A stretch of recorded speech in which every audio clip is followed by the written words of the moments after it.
قادری ہے, نقشبندی ہے, چشتی ہے, سہروردی ہے, قلندری ہے, نظامی ہے, اگر طریقت نہیں سکھاتے اور اسباق طریقت انہیں نہیں آتے تو وہ بیعت نہیں کر سکتے, خاص سید ہی کیوں نہ ہو. اہل سعادات ہمارے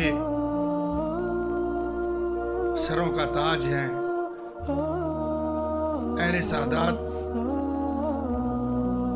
مجھ سے بڑھ کر کوئی محبت کرنے والا نہیں.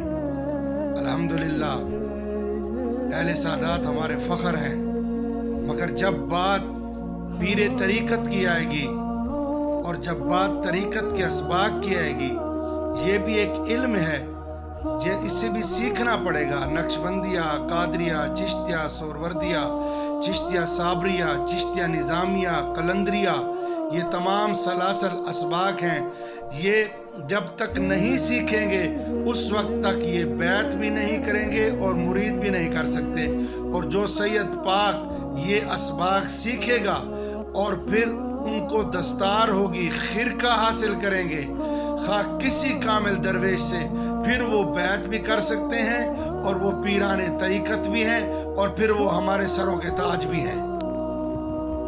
یہ بھی ایک علم ہے, جیسے فزکس علم ہے, کیمسٹری علم ہے, بیالوجی علم ہے, یہ بھی ایک علم ہے جو سیکھ کر کلندر بن جاتا ہے, سکندر بن جاتا ہے یا سمندر بن جاتا ہے. ہمیں اہل سنت جماعت کو اس نہج پر آنا پڑے گا.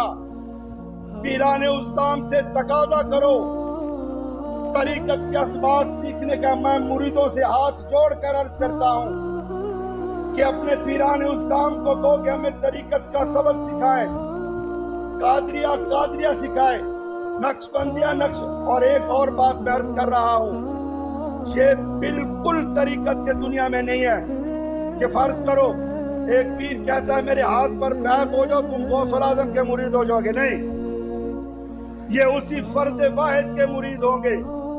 بیعت آپ کرتے ہیں, مرید غوث الاعظم کا کیسے ہوگا؟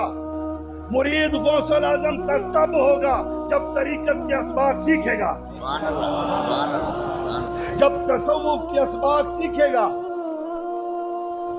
جب طریقت, تصوف اور سلوک کے اسباق سیکھے گا, سلسلہ قادریہ سیکھے گا, تب جا کے غوث الاعظم. اب میں تقریریں کر رہا ہوں, اگر صرف مجھے تقریر کی اجازت ہے, طریقت کی اجازت نہیں, تو میں بیعت نہیں کر سکتا, ہرگز نہیں کر سکتا. میں بھی برباد ہو جاؤں گا, میرے مرید بھی برباد ہو جائیں گے. اگر میں طریقت کرتا ہوں تو میں بیعت بھی کر سکتا ہوں اور انہیں فیض بھی دے سکتا ہوں.